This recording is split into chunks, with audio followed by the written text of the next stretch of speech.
Hello guys, চলে এসেছি একটা নতুন ভিডিও নিয়ে। গাইজ, তোমরা তো জানোই কাঞ্চন দা এই বয়সে আবারও বাবা হয়েছে। না না, আমি বিশ্বাস করি না। বিশ্বাস না করলেও কাঞ্চন দা এই বয়সে সত্যিই বাবা হয়েছে। আল হাবিবি।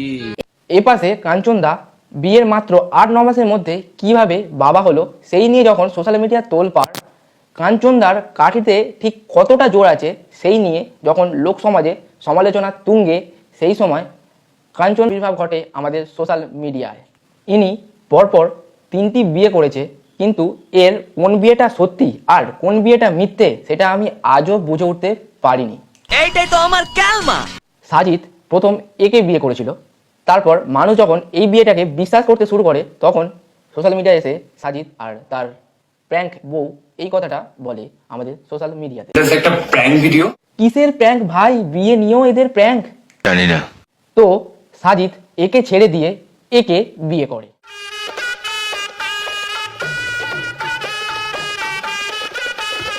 এটাও আবার প্র্যাঙ্ক না তো? আমার রিয়েল ম্যারেজ। ও আচ্ছা, এটা তোমার রিয়েল ম্যারেজ? হ্যাঁ। আচ্ছা, এটা যদি রিয়েল ম্যারেজ হয় তাহলে এটা কি? ভাই, তোর কটা বউ লাগে? লোকের একটা হচ্ছে না, তুই সেখানে পর পর বিয়ে করেই যাচ্ছিস। এটাই তো আমার ক্যালমা। আবার টাইটেলে লিখেছে ফাইনালি বিয়েটা করেই নিলাম। শেষ বিয়ে করে করে তো এতগুলো বিয়ে হয়ে গেল, আর এতগুলো বিয়ে করার পর আমরা কি চাই? এত কাণ্ড ঘটে যাওয়ার পরেও জিজ্ঞাসা করছো আমরা কি চাই? এবার দেখো 3 নম্বর বিয়ের কিছু অসাধারণ মুহূর্ত। এদের বিয়ে হচ্ছে ঠিক আছে, কিন্তু পুরোহিত কোথায়? মন্ত্রপাঠ ছাড়াই বিয়ে হয়ে গেল। তো গাইস, আমার মনে হচ্ছে পুরোহিতকে দক্ষিণা দেওয়ার ভয়েতে এরা নিজেরাই বিয়ে করে নিচ্ছে। গাইস, পেছনে ওই মেয়েটা কে? এ পুরোহিত না ঘটক? এ বিয়ের ডিরেকশন দিয়ে যাচ্ছে। এর মধ্যেই বিয়ে হয়ে গেল, 7 পা ঘুরলো না, মালা বদল করলো না, এর মধ্যেই বিয়ে হয়ে গেল। এটা কিরকম বিয়ে? চমৎকার। আমি তো এটা বুঝতে পারছি না, এই ঘটক দিদি এদের সাথে কি করছে? বিয়ের দিনও ছিল, বিয়ের পরের দিনও ছিল, বিয়ের পরের দিন তার পরের দিনও ছিল। ফুলসজ্জার রাতেও থাকবে? ফুলসজ্জার খবরটা ঠিক আমি জানি না, কিন্তু হানিমুনেও এই ঘটক দিদি এদের পিছন ছাড়েনি। সর্বনাশ। ঘটক দিদিও বেরিয়ে পড়েছে এদের সাথে হানিমুনে। তো মনে হয় ঘটক দিদি এদের বাচ্চার অন্নপ্রাশন না হওয়া পর্যন্ত এদের পিছু ছাড়বে না। তো যাই হোক, এদের এখন নতুন নতুন বিয়ে হয়েছে, সোশ্যাল মিডিয়ায় তোমরা অনেক কিছু দেখতে পাবে। গাইস, আমাদের সাজিদ দা তার নতুন বউকে একটা সোনার হার গিফট করেছে। খুব সুন্দর, কিন্তু অনেক দাম গো। তোমার থেকে দামি কিছু আছে? উফ, কি ডায়লগ! এই ডায়লগ শুনি মেয়েরা প্রেমে পড়ে যায়। আমি গাইস বুঝে গেছি এ সাজিদ দা আমাদের কিভাবে মেয়ে পড়ে। আমি বুঝে গেছি গাইস, আমি বুঝে গেছি। তোমার থেকে দামি কিছু আছে? একদম সেই লেভেলের ডায়লগ। পূজা প্রীতি পায়েল সবাই হয়ে গেছে দাদার কথায় ঘায়েল। হায় হায়। তুমি থাকতে চাইলেও এ তোমার সাথে থাকবে তার কি গ্যারান্টি আছে? ঠিক বলেছিস। হ্যাঁ সত্যি, তোমার মতো কেউ পারবে না। এত অল্প বয়সে তুমি যদি 3টে বিয়ে করতে পারো, তাহলে কাঞ্চনদার বয়সে কটা বিয়ে করবে?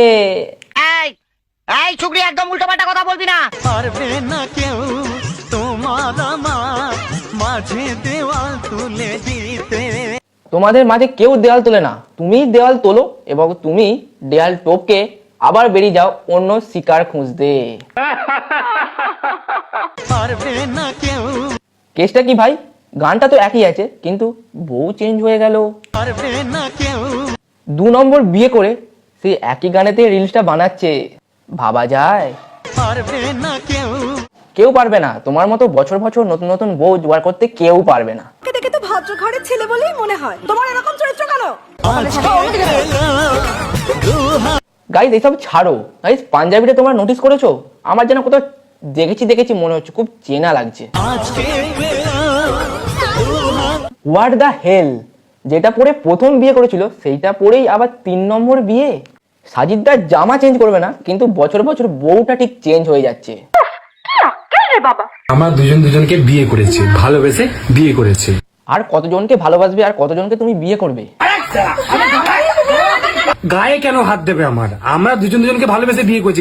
হ্যাঁ ভাই, ভালোবেসে বিয়ে করেছে, পরের বছরে আর একটা ভালোবেসে বিয়ে করবে, তা বলে গায়ে হাত দেওয়াটা ঠিক হয়নি। গায়ে কেন হাত দেবে আমার? গায়ে হাত দেওয়ার বদলে পায়ে হাত দিয়ে প্রণাম করা উচিত ছিল। যেভাবে একটার পর একটা বিয়ে করে চলেছে, সত্যি গায়ে হাত না দিয়ে পায়ে হাত দেওয়াটা উচিত ছিল। একদম একদম। যদি তুমি দূরে যাও চলে। বিয়ে না হতেই দূরে যাওয়ার গল্প।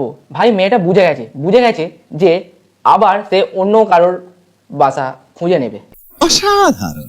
তোমায় নিয়ে সারা জীবন কাটাতে চাই। সেই আশা পূরণ হবে বলে আমার তো মনে হয় না। সারা জীবন তো দূরে থাক, একটা বছরই থাকে কিনা সেটা দেখো। আগের একটা বউ আছে এবং একেও বিয়ে করেছি। মানে তোমার আগের বউ ঝাঁটাপেটা করেনি? মানে তোমার আগের একটা বউ থাকতেও তুমি আবার নতুন বিয়ে করলে, সেটা তোমার আগের বউ মেনে নিল? I can't imagine. পুরনো বউকে ছেড়ে দিয়ে নতুন বউয়ের সাথে এই রোমান্টিক রিলস বানাচ্ছে, তাও আবার বলছে। আগের একটা বউ আছে। সাজিদদা, তুমি এইভাবেই নতুন বিয়ে করে কাঞ্চনদা আর শ্রাবন্তীদির রেকর্ডটা ভেঙে দাও। শুনছেন বাবু, শুনছেন মেয়ের কথা শুনছেন। সাজিদদাকে স্যালুট জানিয়ে আজকের ভিডিওটা এখানেই এন্ড করছি। দেখা হবে কোনো নতুন রোস্ট নিয়ে, আবারও আসছি আমার চ্যানেলে। চলো bye bye, tata, see you.